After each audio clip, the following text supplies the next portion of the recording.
Hi, Peter Charles here of Hooked Fly Fly Fishing, and today we're going to tie the partridge in yellow. It's a very traditional pattern. It's from Yorkshire in England, and it's caught thousands and thousands of trout over the years. It's a very good pattern anytime there's emerging insects, and you can fish it either dead drifted or swung. It's your choice. Okay, let's take a look at our materials. Our hook is a size 14 B175 heavy trout hook, traditional trout hook by Kamasan. You can also use other wet fly hooks like the Mustad 3906B. Anything in a heavy wire traditional wet fly hook will do the job.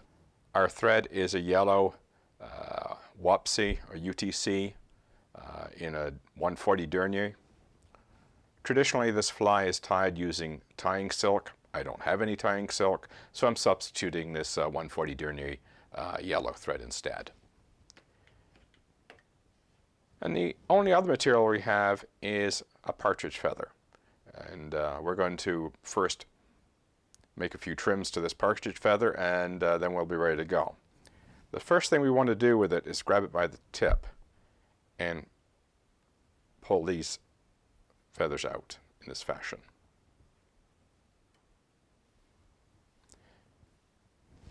Now our next step is just to trim off all but a little triangle. You see I've got that little triangle left.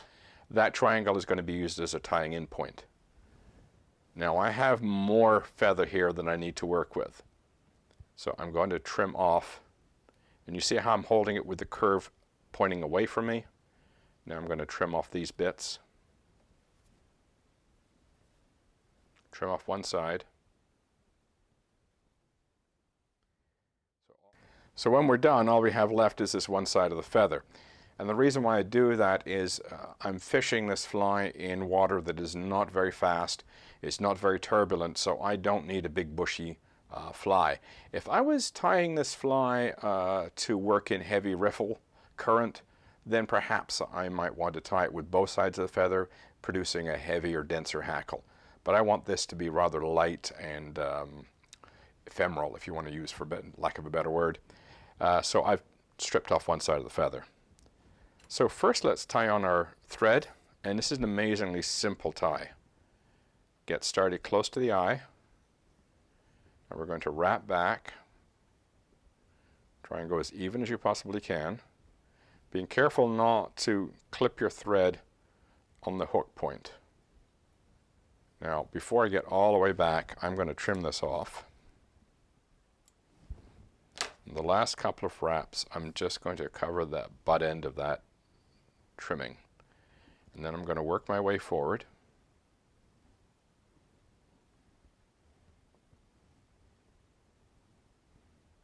Trying to be as neat as I can.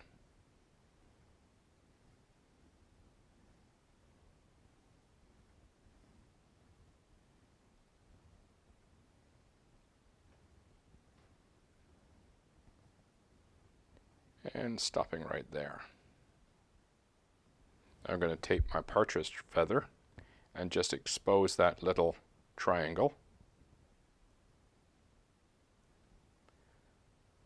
Hold it to the edge here, just in front of the eye.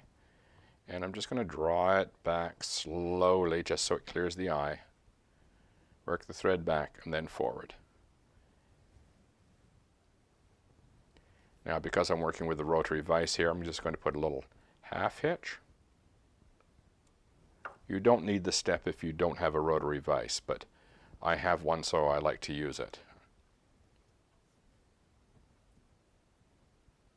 Now I'm going to use hackle pliers. I prefer to use them even though it's not necessary. If you're not good at holding on to these skinny quills, then hackle pliers are for you. And you're going to wind each turn in front of the previous. And when you get completely wound on,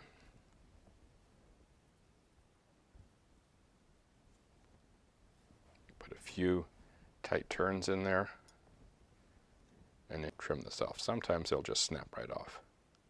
Here we go.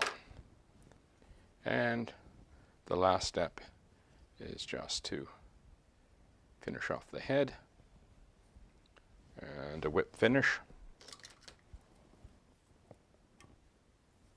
A few turns is enough.